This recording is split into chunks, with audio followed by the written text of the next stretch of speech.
Hello mga katols, welcome back sa ating channel Mechanics Ronald. So ayan guys, ganito lang yung pagtanggal ng transmission na hindi na kinukuha yung velocity. Ayan yung velocity nya, dalawa.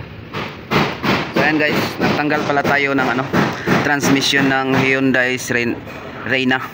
Yan, Hyundai Reyna 4 cylinder. Kasi ang issue mga katols, siya, puro abante, wala nang atras. So ayan guys, tinanggal lang namin to, yung transmission nya. So ganito lang guys, ganito lang pagtanggal ng transmission na hindi na binubunot yung, hindi na masisira ng yung mga bolts ito, para hindi na masira to. Yan, ganito lang, tanggalin lang dito guys. Yan, at hiktan nyo lang dito ng alambre guys. Yan, bunot na yan. Ayan o, yung velocity nya. Yan, yung gulong, tinatanggal yung gulong. So ayan, yan yun siya.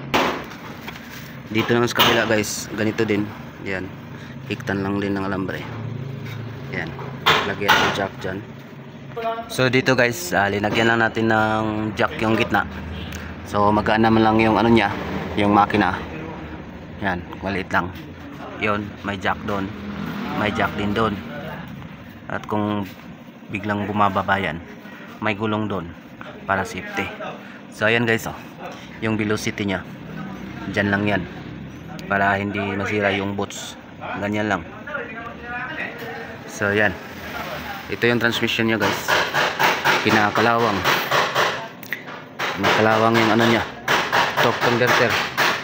Yan, dapat magtanggal kayo, dapat hindi ito masisira yung sensor nya, hindi mabiyak, kasi pag breakdown yan, biyak.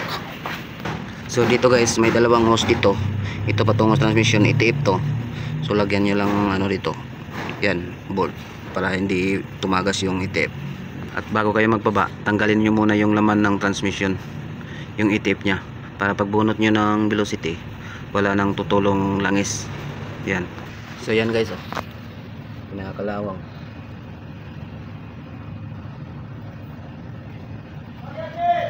Yan, kinakalawang siya.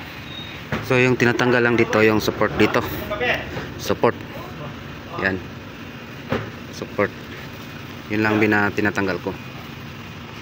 So ayan guys, yan lang yung natin, small tips, para hindi na masira, para hindi masira yung bolts. Yan yan, yan, ito lang, tanggalin lang to. Tsaka lagyan nyo ng ganito, para hindi masira tong sensor sa ABS nya. Yan, baka mabunot ito pag nagalaw or nasira. Mag check engine yan, may light na makikita sa panel board, yung ABS nya. So yan lang guys, ganun lang, simple lang mga katols. So ayan guys, yan, automatic to siya guys dito.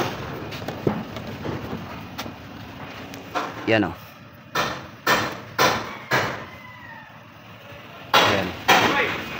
yan, Hyundai Reyna siya guys, Hyundai Reyna.